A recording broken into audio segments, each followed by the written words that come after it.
There was always a question if Boruto actually went rogue. A lot of people automatically said no, and this was Sasuke's headband mainly because Boruto does not have the headband that you tie around your head. But in the ending, we see Boruto with the new headband that you actually do tie around your head. So did Boruto go rogue? Check my clock, I can't stop. Fuck around, make my 40 pop. Boruto episode 91 review. Alright guys, now this episode was a very good episode. There's some stuff about this episode that I didn't really like, and I'll pretty much get into that later on. But for the beginning of this video, I do want to talk about what I actually did like about this episode. One of the first things being is Mitsuki actually going to Sage Mode. I'm pretty sure you guys got a little bit hyped over that now. The key thing about Mitsuki Sage Mode, in my opinion, is that we don't see it a lot, and because we don't see it a lot, everybody gets hyped when Mitsuki uses it, which is of course a very good thing. Now this episode did start off with Mitsuki, Boruto, and Sarada pretty much coming back together and basically forming their original Team 7.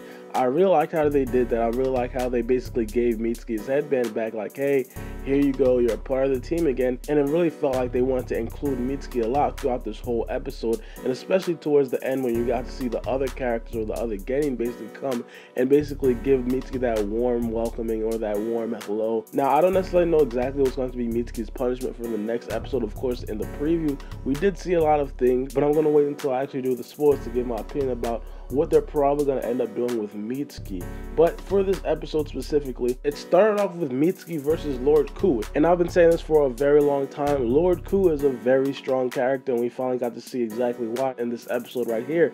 Off of the rip, I didn't really expect Mitsuki to beat Lord Ku, especially in base mode mainly because I've been saying for a very long time that Lord Ku is most likely Kage level, Sage Mitsuki as well, strength-wise and speed-wise and basically skill. But when Mitsuki did go Sage mode, it looked like Mitsuki didn't necessarily have it under control, and we actually got to hear Mitsuki say that he's not really allowed to use that mode a lot. Now, in my opinion, I feel like to basically master the mode, I feel like Mitsuki definitely needs to train a little bit more with it. When Mitsuki broke away from Orochimaru, Mitsuki found out his actual will, or what he thought was his will, well, which I'm pretty sure is his will right now, which is to find his son, which was Boruto. So because of that, Mitsuki didn't necessarily have enough training with the Sage Mode to master. And I feel like in this episode, you pretty much got to understand exactly why that's a problem. If he does eventually train with his Sage Mode, of course there's a barrier in him because Orochimaru tells him not to turn into Sage Mode in front of anybody. But if he does get the adequate training, I feel like he'll probably hone his skills and probably learn how to use his Sage Mode to the best of his abilities. Now, when Mitsuki did go into Sage Mode, we expected everything that happened. Like, Mitsuki completely blitzed Lord Ku. Mitsuki moved way too fast for Lord Ku to pretty much comprehend. He slammed and he basically wrapped up Lord Ku. But Lord Ku, he pretty much did one of his stone golem things. I have no idea. He slashed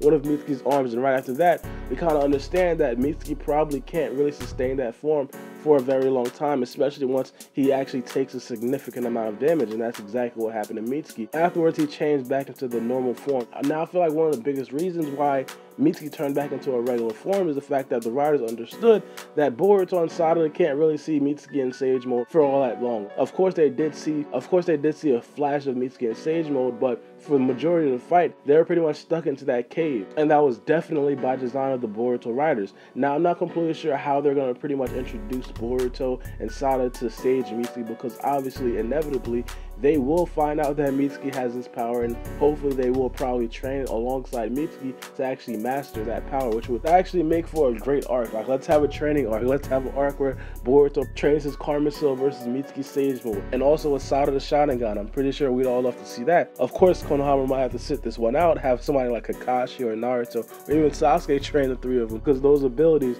are a little bit overpowered. Now, one thing that I did appreciate about this arc is the fact that no one got Talk no Jutsu down. Of course, I feel like Seki towards the end, he got Talk no Jutsu, but inevitably Seki actually did fight against Mitsuki, and we did get to see that battle.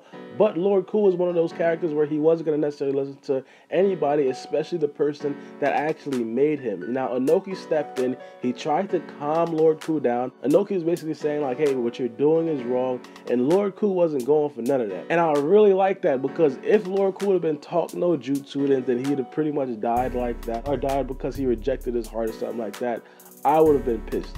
this episode went exactly how I wanted it to go. It went down to the last fight, and it went down with Onoki versus Lord Ku. Now, after that initial battle with Mitsuki, of course, we got to see Boruto and Sarada come out along with Sekai and also Onoki, but they actually did fall down to the ground. That's exactly where we got to see Onoki's place of worshiping, and of course, that meant a lot to Onoki. So once Onoki basically got down there, I feel like the symbolism in this episode was definitely a key reason why Onoki felt like he had to pretty much put his life on the line and pretty much use up his last amount of chakra that he had stored up, which was very good. But I want to talk about the moment before Onoki actually went off and pretty much destroyed Lord Ku, and it's the fact that we actually seen Team 7 work in cohesion for the first time in a couple episodes. Now, of course, there was a time where Boruto and Sarada pretty much thought that they'd probably never get to see Mitsuki again. They thought that Mitsuki switched sides. So this right here was a very emotional scene for Boruto and Sarada, and not only those two, for Mitsuki as well, mainly because Mitsuki finally starting to realize his actual will. And Mitsuki said his will is to actually protect Boruto, and of course we all understood that was gonna be Mitsuki's will in the end, but it was nice to see Mitsuki have that realization of his actual will. Now, during this whole scene, of course, Boruto was like the key player. Boruto pretty much uses rasengan, and again, another time where we actually got to see Boruto uses rasengan the correct way, not the vanishing rasengan that's infused with lightning type of rasengan, the actual fourth Hokage's rasengan, and he pretty much destroyed Lord Ku's heart.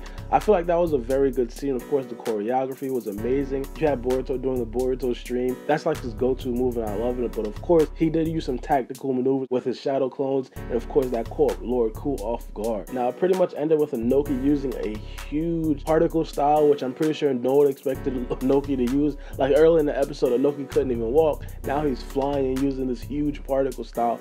And in my opinion, I feel like this is probably like his last jutsu. Like, he did actually say, "You're gonna witness my last particle style."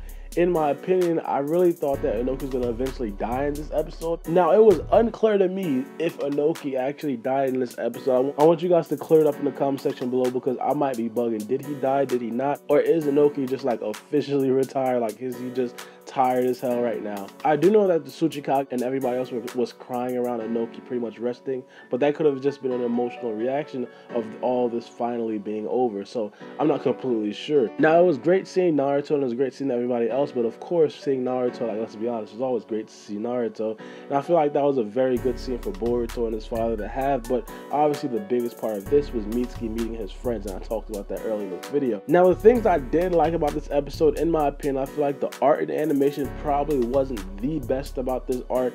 I feel like they could have definitely done it a little bit better, and especially the one scene where Mitsuki didn't have his horn. I'm pretty sure you guys know Mitsuki has a horn when he goes Sage mode. Now, I was on Twitter, and Eternal Hokage, he told me there's a possibility that Mitsuki probably has multiple modes of his Sage mode. He probably didn't fully transform into Sage mode. So I am going to give the illustrators of Boruto the benefit of the doubt in this situation right here, because I'm pretty sure you guys could see the clear difference between what Mitsuki's Sage mode was animated as before and what it's animated as right now. We've seen the illustrators of Boruto do a lot worse, a lot more flagrant things, like, for example, Shinki having a hidden leaf headband on before, and also Eternal Hokage was on Twitter, and he pointed out that in one frame, Sarada actually had two tomos and not only one. So I feel like the art and animation was a little bit off, but overall I don't think it was like an episode breaker, so it didn't really ruin the whole episode for me. Now, my overall thoughts on this arc, I feel like this arc was a good arc. I feel like a lot of people don't necessarily like this arc, man, because it was dragged on for far too long. I feel like there's a solid 10 to 15 episodes in this arc that didn't need to be there. I feel like the beginning of this arc, of course, Boruto going to the Ryuchi cave and stuff like that, we needed to see that. But in the middle of the Ryuchi cave, in the previous like 7 episodes that we did see, they could have definitely cut like 10 episodes, and there was also one episode in the Ryuchi cave where they could have probably cut that as well. So I feel like there's a lot of episodes, or I wouldn't necessarily call them filler episodes within the arc, but it's like episodes that we didn't necessarily need to see. And of course, those episodes made people drop the whole arc. It's like, this arc is boring, we don't really need to see this. Like, for example, my cousin, he told me that he stopped watching a few episodes ago, and I tell him like, hey, it's getting really interesting, and it's just like he just felt burnt out by this arc, that he didn't even get to the good episodes. And I feel like that's what a lot of people actually do feel. But as I said, the last few episodes of this arc has been amazing, starting with Boruto, Sarada, and Chocho versus Kako, and obviously just stayed at that level from there. But I do want to know what you guys think about this episode and also the whole arc in general. Did you guys like this arc? Do you guys feel like it dragged on for too long, like I think? But it's been your boy Baara B, and we out.